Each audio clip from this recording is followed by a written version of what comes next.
প্রিয় চাকরি প্রার্থীরা, প্রতিদিন আমরা 5টি ভোকাবুলারি শিখি। আপনি একটি সরকারি চাকরি চাইলে অবশ্যই আপনাকে প্রতিদিন 5টি ভোকাবুলারি আপনাকে মুখস্থ করতে হবে বা জানতে হবে। তো প্রতিদিনকার ন্যায় আজকে আমাদের গল্প হলো লাইব্রেরির সামনে এক অজানা ছেলে। আমরা শুরু করছি আজকে আমাদের গল্প। সেদিন লাইব্রেরির চত্বর বা সীমানায় বসে বহিরাগত এক ছেলে লাইব্রেরির নিয়ম নিয়ে প্রচুর অভিযোগ করছিল। তাহলে এই বাক্যে চত্বর বা সীমানা ইংরেজি কি? চত্বর বা সীমানা ইংরেজি আমরা বলতে পারি প্রিসিংক্ট। তাহলে আমরা লিখছি প্রিসিংক্ট। প্রিসিংক্ট ইংরেজি হচ্ছে চত্বর বা সীমানা। আচ্ছা, এরপরে দ্বিতীয় ভোকাবুলারিটি ছিল আমাদের, শব্দটি ছিল প্রচুর অভিযোগ করছিল। কোথায় বসে? লাইব্রেরির প্রিসিংক্টে বসে, অর্থাৎ সীমানায় বসে কি করছিল? প্রচুর অভিযোগ করছিল। তাহলে প্রচুর ইংরেজি কি? প্রচুর ইংরেজি হচ্ছে প্লেথোরা। তাহলে আমরা লিখছি প্লেথোরা। ওকে, অভিযোগ করছিল। তারপর কি হচ্ছিল? অথচ সে পড়াশোনা না করার কারণে তার নিজের কেরিয়ারে যে দাগ বা ত্রুটি ছিল সে ব্যাপারে ওই পণ্ডিতের কোনো কথাই নেই। অর্থাৎ সে শুধু সেখানে বসে জ্ঞান দিচ্ছিল, কিন্তু তার নিজে সে কোনো পড়াশোনা করছিল না। আর পড়াশোনা না করার কারণে তার নিজের কেরিয়ারে যে দাগ বা ত্রুটি ছিল সে ব্যাপারে তার কোনো কথা নেই। তাহলে দাগ বা ত্রুটি ইংরেজি হচ্ছে ব্লেমিশ।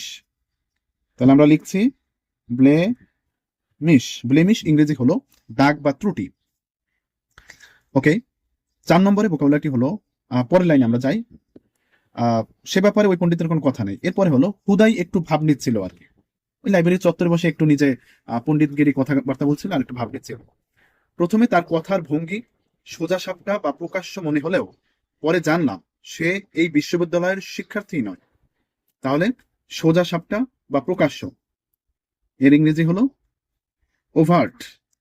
সোজা সাপটা বা প্রকাশ্য এর ইংরেজি হচ্ছে ওভার্ট। সে একদম সোজা সাপটা, কাউকে পরোয়া না করে কথা বলছিল। তাহলে সোজা সাপটা একদম খোলাখুলি বলে দেয়া, সেই ইংরেজি হচ্ছে ওভার্ট বা প্রকাশ্য। সর্বশেষ যে ভোকাবুলারিটি হলো, আমরা বাক্যে যাচ্ছি, মনে হলেও পরে জানলাম সে এই বিশ্ববিদ্যালয়ের শিক্ষার্থী নয়, বরং একজন ছদ্মবেশী। অর্থাৎ সে বিশ্ববিদ্যালয়ের একজন শিক্ষার্থী, সে ভাব ধরে আছে, ছদ্মবেশী ছিল, কিন্তু আসলে সেই বিশ্ববিদ্যালয়ের শিক্ষার্থী নয়। তাহলে সেই ছদ্মবেশী ইংরেজি হলো আমাদের ইম্পোস্টার। তাহলে আমরা লিখছি ইম্পোস্টার। ইম্পোস্টার ইংরেজি হচ্ছে ছদ্মবেশী। তাহলে আমরা আবারও পড়ছি, ছদ্মবেশী ইংরেজি হচ্ছে ইম্পোস্টার, ইম্পোস্টার হচ্ছে ছদ্মবেশী। পড়াশোনা ছাড়াই সে পণ্ডিত সেজে সবাইকে জ্ঞান দিচ্ছিল। অর্থাৎ লাইব্রেরির পাশে বসে শুধু সবাইকে জ্ঞান দিচ্ছিল, আশেপাশে মানুষ জড়ো হয়ে যাচ্ছিল, কিন্তু আসলে সে এই বিশ্ববিদ্যালয়ের শিক্ষার্থী নয়, সে একজন ছদ্মবেশী। তাহলে ছদ্মবেশী ইংরেজি হচ্ছে আমাদের ইম্পোস্টার। তার উপরে আমরা পড়েছিলাম সোজা সাপটা কথা বলছিল, সোজা সাপটা ইংরেজি হচ্ছে ওভার। তার উপরে আমরা পড়েছিলাম তার নিজের কেরিয়ার যে একটি দাগ পড়েছিল, সেই দাগ ইংরেজি হচ্ছে ব্লেমিশ বা ত্রুটি। তার উপরে ছিল সে প্রচুর অভিযোগ করছিল, কেন লাইব্রেরিতে ঢুকতে দেওয়া হচ্ছে না, আমরা আসতে পারছি না, ইত্যাদি অভিযোগ করেছিল। সেই প্রচুর ইংরেজি হচ্ছে প্লেথোরা। এবং প্রথম যে ভোকাবুলারিটি ছিল আমাদের, সেটি হচ্ছে কোথায় বসে সেই বকবক করছিল, সেটি ছিল প্রিসিংক্টে। প্রিসিংক্ট মানে হচ্ছে চত্বর বা সীমানা। কোন চত্বরে? লাইব্রেরির চত্বরে। প্রিয় বন্ধুরা, আমি 5টি ভোকাবুলারি আবারও বলছি, আপনার মনোযোগ দিয়ে শুনবেন। প্রিসিংক্ট শব্দটির অর্থ চত্বর বা সীমানা। প্লেথোরা শব্দটির অর্থ প্রচুর। ব্লেমিশ শব্দটির অর্থ দাগ বা ত্রুটি। ওভার্ট শব্দটির অর্থ সোজা সাপটা বা প্রকাশ্য। এবং ইম্পোস্টার শব্দটির অর্থ হচ্ছে ছদ্মবেশী। এবার আপনাদের পালা। আমি বলবো, কিছুটা সময় দেবো, আপনারা আমার সাথে সাথে বা মনে মনে বলার চেষ্টা করবেন, তাহলেই ভোকাবুলারিগুলো আপনার মনে গেঁথে যাবে। গল্পটি বুঝলে এবং সাথে সাথে যদি একটু প্র্যাকটিস করেন, তাহলে ভোকাবুলারিগুলো আবার আপনার মুখে এঁটে যাবে। আমাদের প্রথম বাক্যটি ছিল প্রিসিংক্ট। তাহলে বলুন, প্রিসিংক্ট শব্দের অর্থ কি? চত্বর বা সীমানা। ওকে, আমাদের পরের বাক্যটি ছিল প্লেথোরা। প্লেথোরা শব্দের অর্থ কি? প্রচুর। আমাদের তৃতীয় বাক্যটি ছিল ব্লেমিশ। ব্লেমিশ শব্দের অর্থ কি? দাগ বা ত্রুটি। আমাদের চতুর্থ বাক্যটি ছিল ওভার্ট। ওভার্ট শব্দের অর্থ কি? সোজা সাপটা বা প্রকাশ্য। আমাদের পঞ্চম বাক্যটি ছিল ইম্পোস্টার। ইম্পোস্টার শব্দের অর্থ কি? ছদ্মবেশী। থ্যাংক ইউ বন্ধুরা। তাহলে এবার আপনাদের পালা। আমি আপনাদের জন্য একটি প্রশ্ন দিচ্ছি, এখান থেকে আপনারা কমেন্টে লিখবেন এর অর্থ কি। যদি পারেন এ দিয়ে একটি বাক্য তৈরি করলে আরো বেটার হয়। আমি একটি শব্দ দিচ্ছি, প্লেথোরা। আমরা লিখছি প্লেথোরা।